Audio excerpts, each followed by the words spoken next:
porque el kirchnerismo dice, tiene que haber inflación porque si no hay recesión, ¿no? Cosa que solamente, digamos, hay 194 países en el mundo y en la mayoría de ellos no necesariamente hay una o la otra. Y Alfonso fue director del Banco Central en los 2 años que presidente del Banco Central.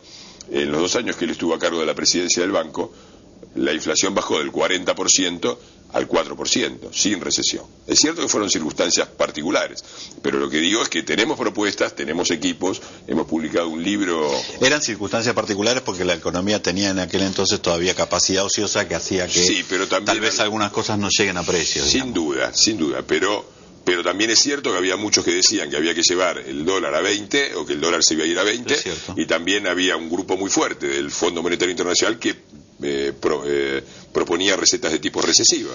Y acá hubo en ese sentido un equipo económico con una firmeza muy clara que sacó al país de esa situación. Decime, Fernando, estás presentando un libro. A ver, permitime así. ¿Cómo no? Contamos a la gente que es la modernidad global, cuya tesis es, y ahí sí tenés que explicarle vos al televidente, porque en realidad no tuve oportunidad ni de verlo el libro. No, es que recién salió, lo vamos a presentar el 1 de agosto, el lunes, en la Universidad de Bolonia, con Giacomo Marramao y Daniele Archibuggi, 2 grandes teóricos de los temas de la globalización.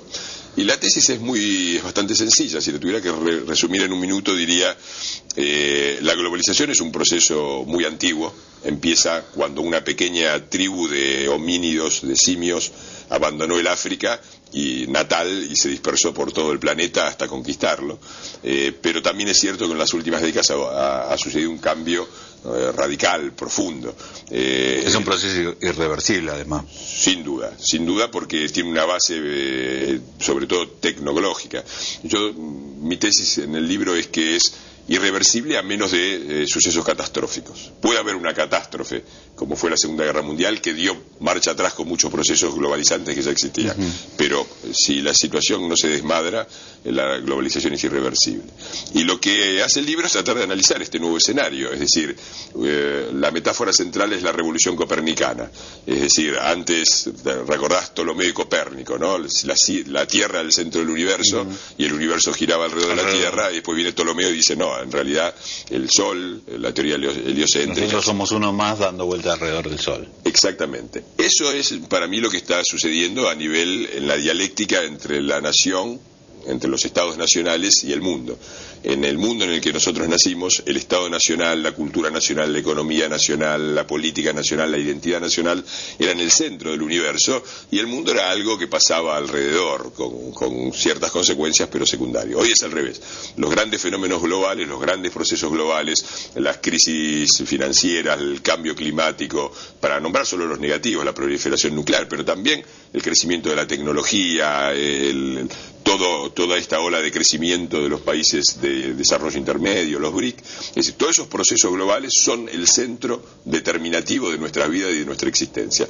Y las naciones no han desaparecido, como se presagiaba en algún momento de la década del 90, pero pasan a ser un actor que comparte el escenario y en muchos aspectos en un estilo de subordinación. Y el libro intenta analizar estos cambios en términos de 10 leyes, ¿no? Sobre todo importante, dado que este es un programa bastante preocupado por el tema financiero y de la economía, ese es otro tema que me parece fundamental. Estamos pasando de una era industrial basada en la producción de objetos a través del trabajo físico repetitivo a una era postindustrial o sociedad del conocimiento y la información, como la quieras llamar, en donde el centro no es la producción de objetos, sino la producción de informaciones, de conocimientos, de diversidad cultural, y donde el trabajo determinante es el trabajo intelectual creativo. De ahí la importancia creciente que tiene la educación. Ahora, sería bueno entender ese cambio en el mundo para proponer políticas como para aprovecharlos en el sentido del desarrollo, de un desarrollo más integrado, que es, creo, desde siempre el desafío que ha tenido la Argentina, un país que considero ha sido bendecido en muchos sentidos, y sin embargo somos diplomados en perder oportunidades. Bueno, ojalá así sea, ¿no? Hay dos frases que me parecen del oficialismo que muestran esta incomprensión. Lo más sintético que puedas, porque La primera es cuando la presidenta dice estamos haciendo las cosas bien y de repente apareció el mundo, como si la Argentina fuera una especie de satélite de la luna y no un país más dentro del mundo que se beneficiaba en concreto de una serie de fenómenos, entre eso el alza de los precios de los commodities. Incomprensión. Claro. Segunda incomprensión cuando dicen modernizar, hay que modernizar la Argentina, hay que industrializarla. En realidad, cuando uno ve el PBI industrial, la la participación de la industria en el PIB argentino es más alta que en Europa y en los Estados Unidos. Argentina es más industrial que Europa y que los Estados Unidos. El problema que tiene es la escasa capacidad de incorporar conocimientos científicos, tecnología, todo eso. Agregar más valor. A todos los sectores. Entonces, cuando uno no entiende eso, aparecen cosas absurdas como la crisis con el campo, ¿no? Me parece que en ese sentido es importante pensar un nuevo país adaptado a la sociedad global de la información y el conocimiento del siglo XXI y no a las estériles antinomias del siglo XX. Esperemos. A ustedes, en el próximo bloque estará con nosotros Fina Delgado de Gordillo. Ustedes saben, le pese a quien le pese.